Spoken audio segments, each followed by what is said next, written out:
Старый особняк на Причистенке помнил много историй. Его высокие потолки видели балы и банкеты, слезы и смех, рождение и прощание. Но той весенней субботы он стал свидетелем чего-то особенного. Петр Николаевич Волков стоял у окна своего кабинета и смотрел на цветущие яблони во дворе. Ему было 68 лет, и за плечами целая жизнь. Успешный бизнесмен, он построил империю из ничего, пережил кризисы и триумфы. Но в последние годы что-то изменилось. Дети выросли и разъехались, жена ушла из жизни 3 года назад, и теперь в этом огромном доме он чувствовал себя одиноким. Одиночество делало его характер все более колючим.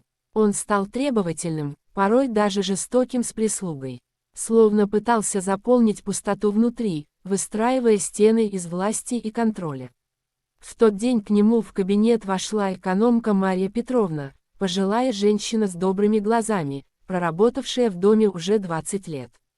«Петр Николаевич», — сказала она тихо, — «у нас новая горничная. Анна Сергеевна, вы хотели с ней познакомиться». Волков повернулся. В дверях стояла молодая женщина лет 35.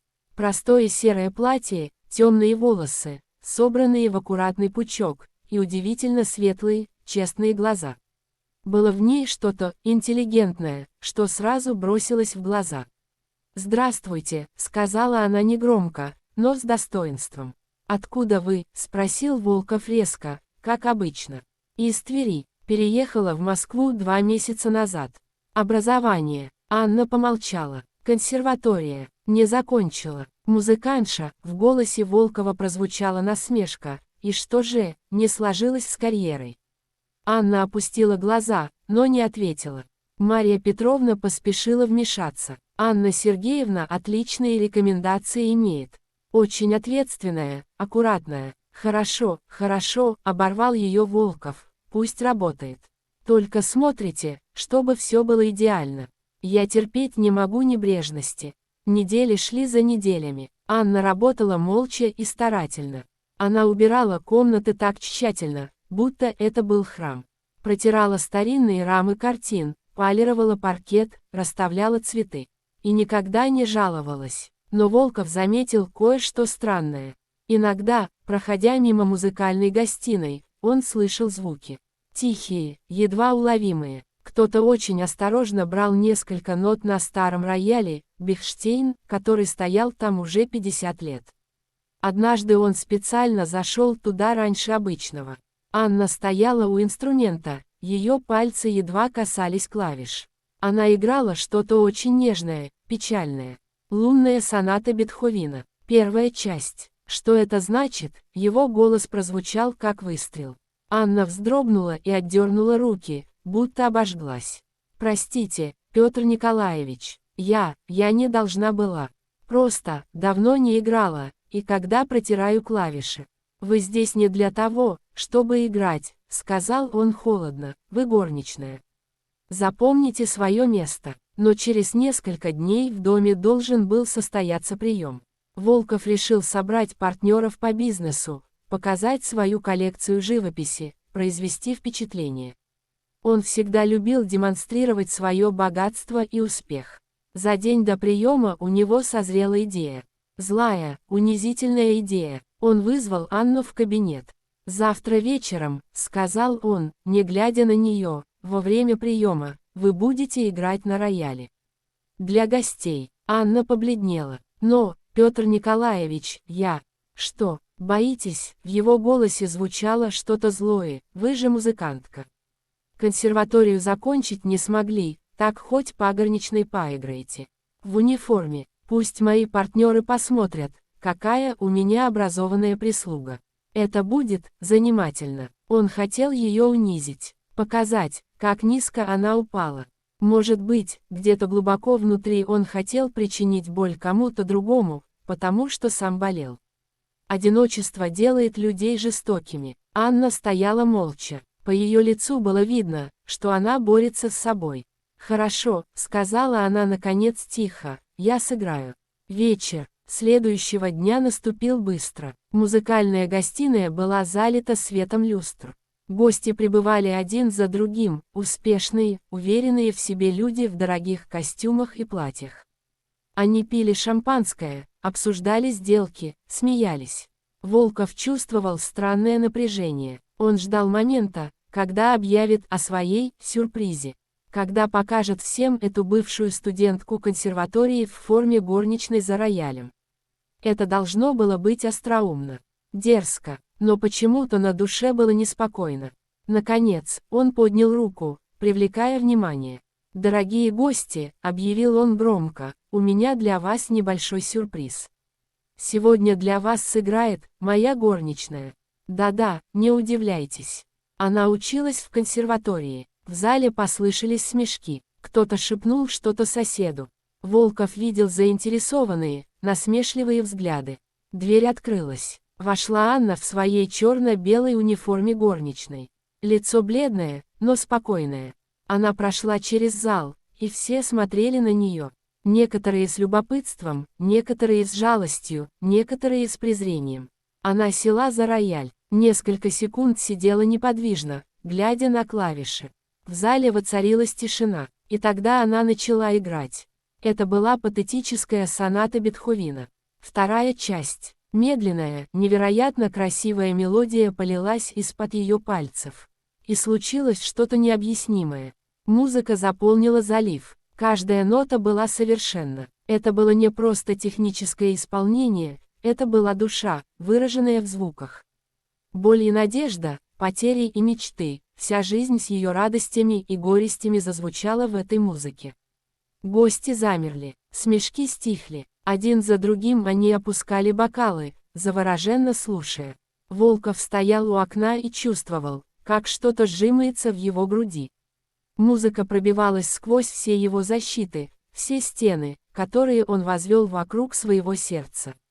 Он вспомнил свою жену Елену.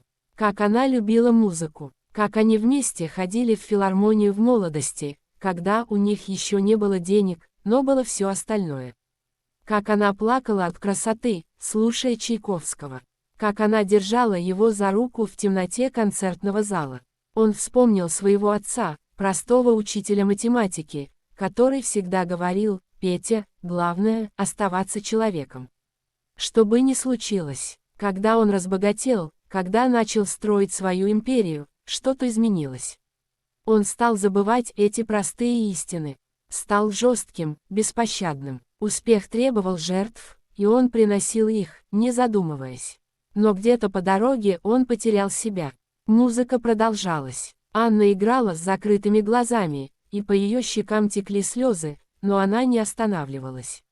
Она вкладывала в эту игру всю свою жизнь, разбитые мечты о карьере пианистки, больную мать, которую нужно было содержать, переезд в чужой город, унижение от работы горничной после консерватории.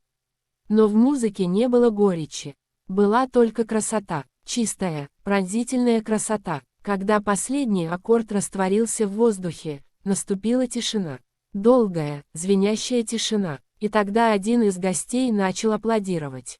За ним – другой. Через мгновение весь зал взорвался аплодисментами. Люди вставали, кто-то вытирал слезы.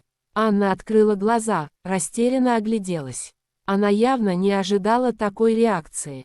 Волков стоял неподвижно. Что-то сломалось внутри него. Вся злость, вся гордыня, весь яд, который накапливался годами, все это вдруг показалось таким мелким, таким ничтожным перед тем, что он только что услышал. Он подошел к роялю, гости расступились. Анна встала, опустив глаза, ожидая очередного унижения. Но Волков протянул ей руку. Его лицо было мокрым от слез. «Простите меня», — сказал он хрипло, — «простите меня, Анна Сергеевна. Я был жестоким дураком». Она подняла на него глаза, удивленные, недоверчивые. «Я хотел вас унизить», — продолжал он, и в зале стояла абсолютная тишина. «Я думал, это будет забавно. Показать всем образованную горничную. Но вы показали мне, что такое настоящее достоинство, что такое настоящий талант. Вы напомнили мне, что я когда-то был человеком». Он повернулся к гостям. «Господа, я представляю вам не горничную. Я представляю вам замечательную пианистку, Анну Сергеевну Морозову. И с сегодняшнего дня она больше не работает в этом доме горничной. Пауза. Анна смотрела на него с непониманием. С завтрашнего дня, продолжил Волков, вы будете работать преподавателем музыки. Я открою в городе музыкальную школу для детей из простых семей. Бесплатную, и вы будете ее директором. Если согласитесь, конечно. В зале снова раздались аплодисменты, но теперь они были для них обоих. Анна не могла говорить, слезы текли по ее лицу, и она молча кивнула. После того вечера многое изменилось. Волков действительно открыл музыкальную школу. Нашел здание, купил инструменты, нанял преподавателей. Анна стала его директором и душой этого проекта. Но главное, изменился сам Петр Николаевич. Он стал часто приходить в школу, слушать, как занимаются дети. Разговаривать с ними, с их родителями. Он словно отаивал после долгой зимы. Однажды, месяцев через 6 после открытия школы, он сидел в своем кабинете. За окном шел первый снег. В дверь постучали, вошла Анна с чаем. «Спасибо», — сказал он, — «присядьте, пожалуйста». Она села в кресло напротив. Между ними больше не было той пропасти, что была раньше. Теперь это были два человека, связанные общим делом и взаимным уважением. «Знаете, Анна Сергеевна», — сказал Волков задумчиво, — «я часто думаю о том вечере. Что, если бы вы отказались играть? Что, если бы вы просто ушли, хлопнув дверью? Я думала об этом», — призналась она, но потом поняла, музыка — это дар. И я не имею права использовать ее для мести или гордыни. Даже когда мной пытаются манипулировать. Музыка больше нас с вами. Она лечит, она прощает. Волков кивнул. Вы мудрая женщина, гораздо мудрее меня. Вы знаете, после смерти жены я озлобился на весь мир. Думал, что деньги и власть – это все, что имеет значение. Но они не могут заполнить пустоту здесь. Он приложил руку к сердцу, только любовь может. Любовь и доброта, и красота, которую мы создаем. Зима сменилась весной, весна – летом. Музыкальная школа процветала. Дети из бедных районов Москвы получили возможность учиться музыке. Многие из них оказались по-настоящему талантливы. Волков подружился с Анной и ее матерью. Он помог вылечить старую женщину, оплатил операцию. Не из жалости, из-за искренней привязанности.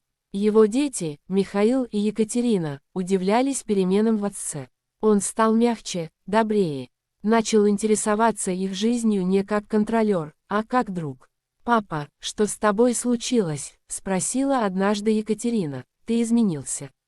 Он улыбнулся. «Со мной случилась музыка, доченька.